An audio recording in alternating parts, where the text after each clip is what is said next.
बरेली के city magistrate अलंकार अग्निहोत्री मेरे साथ मौजूद हैं, अभी डीएम आवास से हैं, उनके तमाम आरोपों उनसे जानने की कोशिश करेंगे।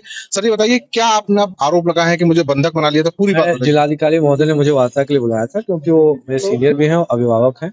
तो मैं उनके जो बुलावे पर मैं उनसे मिलने उनके आवास पे गया था। मेरे साथ जो दीपक पांडे जी हैं बाहर के सचिव, मैं उनके साथ गया था।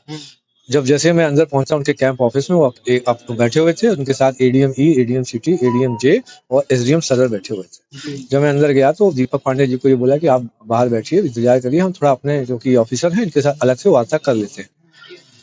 जब थोड़े में ज्यादा स्वाद, यही तो है इसकी खास बात। वाओ मम्मा क्या स्वाद है, अरे मेरे राजा, सबका राजा आरती और मसाला।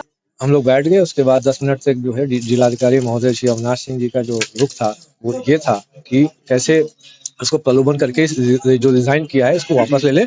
और एक पीछे एक जो उनकी रूपरेखा ये बन रही थी कि जो एसआईआर चल रहा है ये दिखा दें कि इन्होंने एसआईआर जो चल रहा है उसमें बहुत ज्यादा स्ट्रेस हो गया इन पे, इसलिए उसको देखते हुए इन्होंने डिजाइन दे दिया। फिर अब 2-3 के लिए छुट्टी चले गए। ऐसी इन्होंने रूपरेखा बनाने का प्रयास वहां चल रहा था। इस बीच उन्होंने जिलाधिकारी महोदय ने कप्तान साहब जो है श्री अनुराग आर्या जी, उनको कॉल किया। कप्तान साहब भी जो उनके कॉल करने के बाद 5 मिनट बाद पहुंचे। उन्होंने भी अपना प्रयास किया क्योंकि वो बड़े भाई की तरह हैं। तो उन्होंने समझाया। मैंने कहा सर कप्तान साहब आप जानते हैं कि ऐसा पॉसिबल नहीं है। एक बार जो स्टेप ले लिया है वो पूरे विवेक के साथ लिया गया, ऐसा कोई जो आप जानते ही हैं। तो वो भी नेगोशिएटिंग टैक्टिक्स पे काम कर रहे थे, लेकिन मैंने कहा पॉसिबल नहीं है, जो हमने डिसाइड कर लिया है सेट कर लिया है।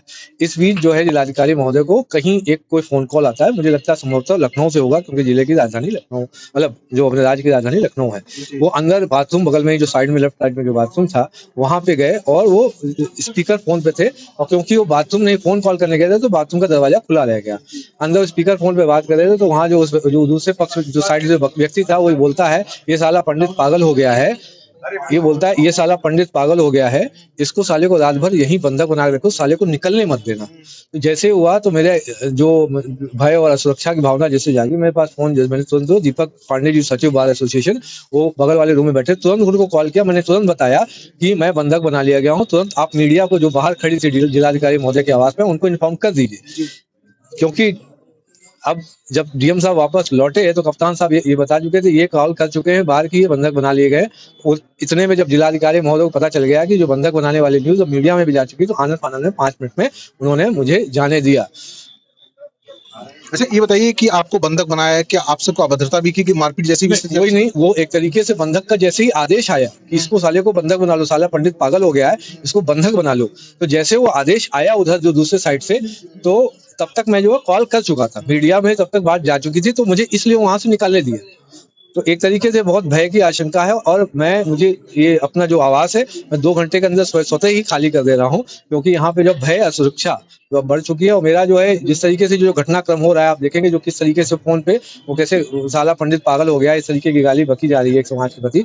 तो मेरा तो भारत की जो राष्ट्रपति महोदया है और भारत के तो जो केंद्र सरकार में जो हमारे माननीय प्रधानमंत्री नरेंद्र मोदी जी है, अब मुझे उनसे आग्रह है कि जो एक रिपोर्ट लेते हुए, क्योंकि अब यहाँ संवैधानिक ढांचा जो ध्वस्त हो चुका है, यहाँ जल्द से जल्द राष्ट्रपति शासन लगाएं, वरना कभी भी कोई भी अपनी घटना यहाँ पे हो सकती है। अच्छा राष्ट्रपति शासन की आप मांग करते हैं क्या? जी, क्योंकि अब देखिए ढांचा ध्वस्त हो चुका है। जिस तरीके से जो वहाँ जो दूसरे साइड कौन व्यक्ति था ये पता करना चाहिए। जो इवन जो अलग से जो अगर यहाँ की टीम नहीं है तो दिल्ली की टीम चेक करे कि अभी जो है करीब 40 मिनट पहले किसका लखनऊ से कौन व्यक्ति जो है जिलाधिकारी महोदय से बात कर रहा था, जो ऐसा वक्तव्य दे रहा था कि साला पंडित पागल हो गया है, इसको रात भर यहीं बैठा के रखना, साले को निकलने मत देना। क्या आपके लिए अपनी जान का भी खतरा है? नहीं, ये तो भय सुरक्षा का माहौल है। आप इसमें क्या कर सकते हैं? आप तो जिस सरकार में आप बैठे हैं वो ऐसी बातें कर रहा है, वहां से कोई कौन था उसमें जो जिसका फोन कॉल आया था? आपकी समाजवादी पार्टी के जो नेता हैं माता प्रसाद पांडे से, उनकी भी कॉल कोई आपके पास में आई थी? मेरे पास सभी दलों के जो भी अपने अच्छे जो लीडर्स हैं सभी की कॉल आई थी, एक सहानुभूति दर्ज करने के लिए। इसमें कोई नई बात नहीं है। मेरी पहले भी जितने भी अलग अलग दलों के सभी लीडर हैं, क्योंकि ब्राह्मण है तो ब्राह्मण सजातीय लीडर है, तो कॉल उनकी भी आई थी। माता प्रसाद पांडे जी से क्या वार्तालाप हुई थी? उनको सहानुभूति थी कि ये जो आपका मूवमेंट है उसी में सहानुभूति दर्ज कराई, नहीं अच्छी बात है और इसमें बहुत ही अच्छी इसकी जरूरत है। अब अगला स्टेप आपका क्या रहेगा? आप यहाँ से आवास खाली करके जा रहे हैं, कहाँ जाएंगे? तो अब तो मुझे समझ में नहीं आ रहा मैं कहाँ पे जाऊं, क्योंकि अब जो है जिस तरीके से जो संवैधानिक ढांचा ध्वस्त हो चुका है, अब तो मुझे लगता है नरेंद्र मोदी जी, माननीय प्रधानमंत्री जी एवं भारत की जो माननीय राष्ट्रपति महोदया हैं उनको हस्तक्षेप करके यहाँ पे जल्दी से जल्दी संवैधानिक ढांचे को रिस्टोर करते हुए राष्ट्रपति शासन लगाना पड़ेगा, वरना आप देख रहे हैं जिस तरीके का असंतोष अब फैलने वाला है, इसको संभालने में बहुत दिक्कत होगी। क्या माना जाए कि आप अगर 2 घंटे में आवास खाली नहीं करेंगे तो पुलिस आपसे जबरन आपका आवास खाली करा सकती है? नहीं, पुलिस ने ऐसे नहीं, क्योंकि यहाँ आवाज इसलिए खाली करना है क्योंकि इस जगह यहाँ असुरक्षा भय का माहौल उत्पन्न हो गया है।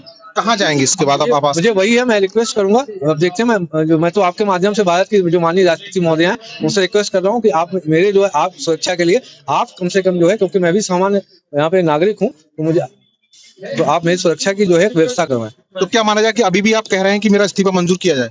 नहीं, मैंने तो इस्तीफा पूरे विवेक के साथ दिया है, मंजूर किया जाए, उसमें कोई रोलबैक का कोई ऑप्शन नहीं है। वो ऐसा माहौल बना रहे हैं। एक मिनट, तो देखा साफ तौर पर ये बरेली के सिटी मजिस्ट्रेट उत्तरी का अभी भी कहना है कि मुझे जान का खतरा है और 2 घंटे में यहाँ से आवास खाली करके जाऊंगा, और साफ तौर पर उन्होंने सीधे आरोप लगाया है कि उनके लिए बंधक बनाए और जैसे तैसे वो अपनी जान को बिछाकर भाग गए हैं और अब वो अपने आवास पे हैं। घर में सामान की जो पैकिंग है वो की जा रही है। हालांकि डीएम अभी इस पूरे मामले में कुछ बोलने को तैयार नहीं। कैमरा मैन सम्राट के साथ मनवीर सिंह, TV9 भारतवर्ष, बरेली। कुछ तो सस्ता लो, सब बढ़िया लो, इसमें क्या खास बात है? थोड़े में ज्यादा स्वाद, यही तो है इसकी खास बात।